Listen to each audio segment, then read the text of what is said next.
नमस्कार मित्रांनो, लग्नानंतर होईलच प्रेम या मालिकेच्या 27 ऑक्टोबरच्या भागात आपल्याला पाहायला मिळणार आहे.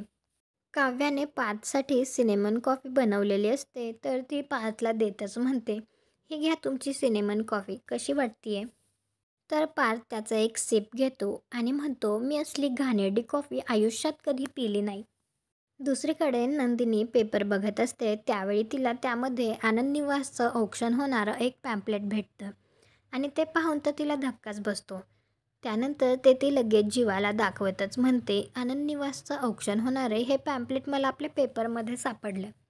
तर लगेच जीवा तिला म्हणतो, "या कागदाच्या तुकड्यात एवढी ताकदच नाही आहे."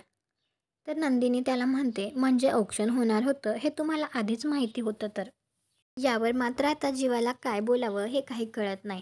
त्यानंतर आता आनंद निवासचं औक्षण होणार असतं, त्या ठिकाणी नंदिनीसुद्धा आलेली असते आणि त्या ठिकाणी त्या सगळ्यांना पाहून तर नंदिनीला खूपच जास्त वाईट वाटत असतं आणि तिच्या डोळ्यात पाणी येत असतं. तुम्हाला काय वाटतं, आता यामध्ये जीवा काहीतरी मार्ग काढू शकेल का? तो हे आनंद निवास स्वतःच्या नावावर करून घेऊ शकेल का? कॉमेंट करून नक्की सांगा. व्हिडिओला लाईक करा, आपल्या मराठी मालिका चॅनलला सबस्क्राईब करा. भेटू पुढील भागात.